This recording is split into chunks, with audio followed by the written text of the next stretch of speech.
Hello YouTubers, my name is Attila Mate from Blue Sky Photography, and today I would like to talk to you about another zoom lens from Fujifilm, which one I purchased for my Fuji XT-20.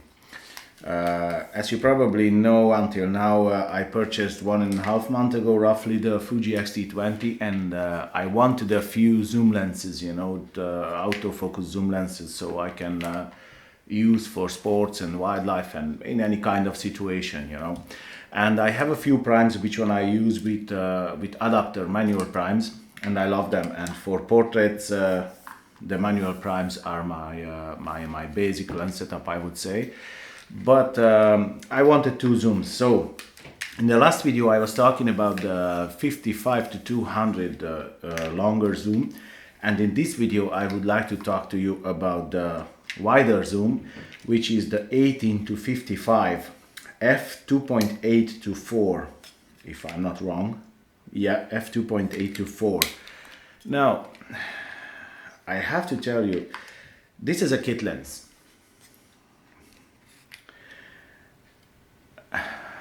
Until now, after I know, there are 2 or 3 kit lenses on the market which one are exceptionally good. One of the kit lenses which one is exceptionally good is from Sony, the Alpha mount, and it is for APS-C cameras, and that is the 18 to 50 or 16 to 50, something like that, f2.8 kit lens. Now I think that is the only f2.8 kit lens which one is on the market, f2.8 constant kit lens.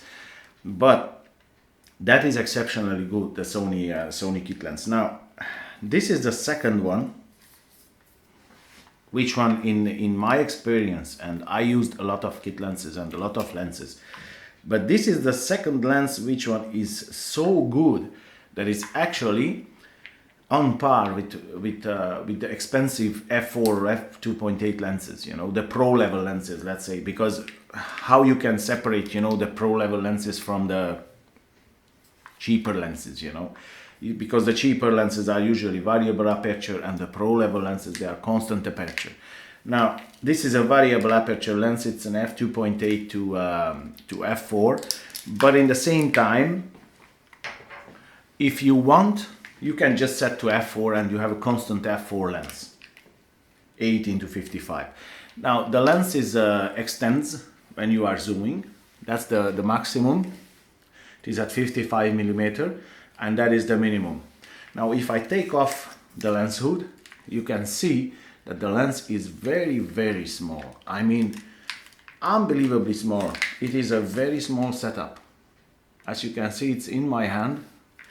And it is like the A6000, something like that. The camera is something like the A6000, and the lens is the same size roughly, like the Zeiss, Sony Zeiss 16 to 50, if I'm not wrong, or 16 to 60, something like that.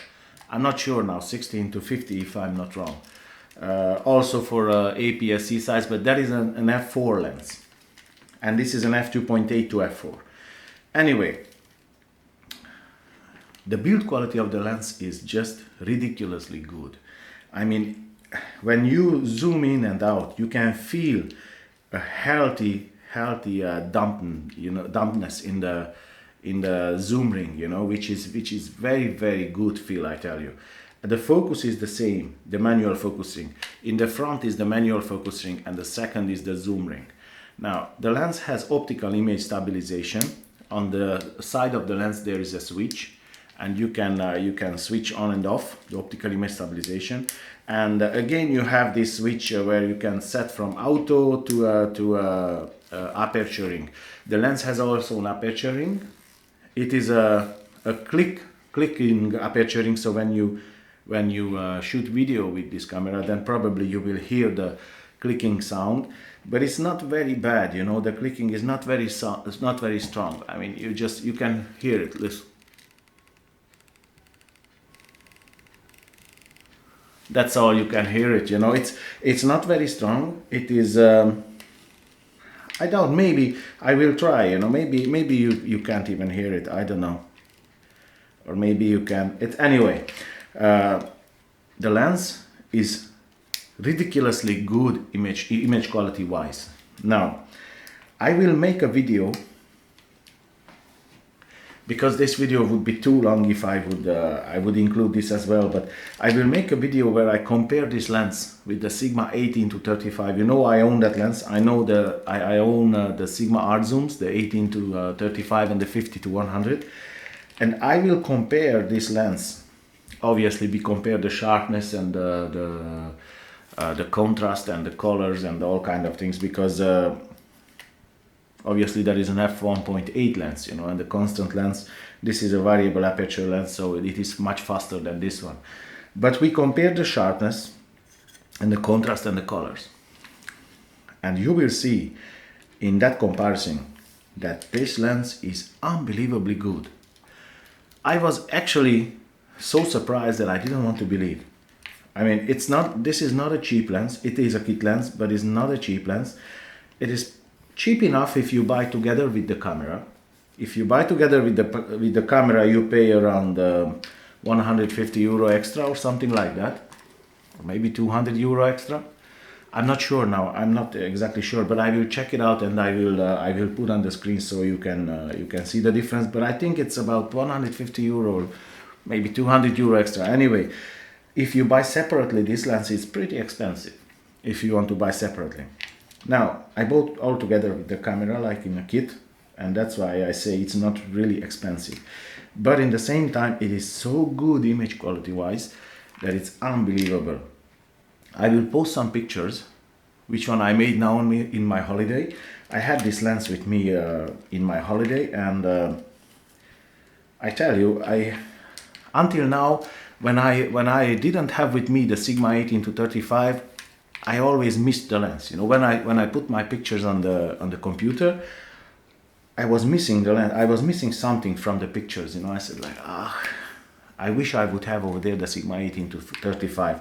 This is the first time when actually I don't miss the Sigma 18-35. Obviously the advantage of the Sigma is that it's much faster. So if you are in a dim lighting conditions, you know, this is an f4 lens on the telephoto and that is an f1.8 lens, you know, so it's obviously faster than this. But other than that, the colors, the contrast, the sharpness of the lens, it is just unbelievably good. You will see in the pictures, you know, which one I post over here, I will put over here. You will see what I'm talking about. And also, like I said, I will make a video about this lens where I compare with the Sigma 18-35. So if you want to see that, please subscribe and hit the little bell button to get notified when I upload the video. Probably in a week time or something, I will upload that video as well. Now, I don't want to talk about the technical specifications, you know, like how many elements and what kind of coatings, and you can get that all in any website, you know, or anywhere. I want to speak about this lens in real shooting live conditions, you know, like it's, and I tell you, if I would have to choose just one lens, which one I bring with me, if I go and the camera, I would choose this one.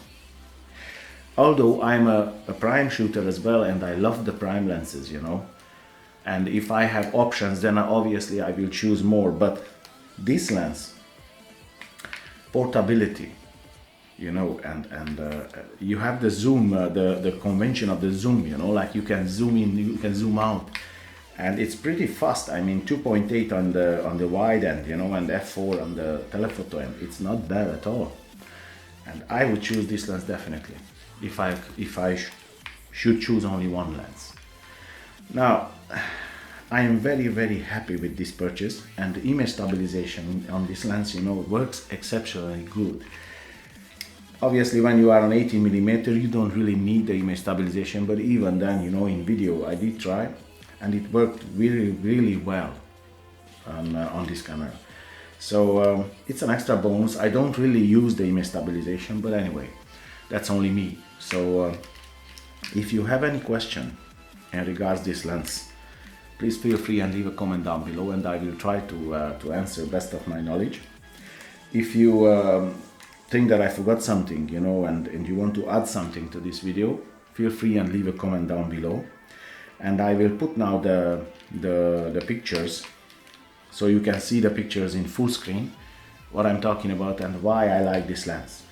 So the pictures will speak, you know, for itself, you know. I don't have to say anything, and you will see for yourself, you know, the results.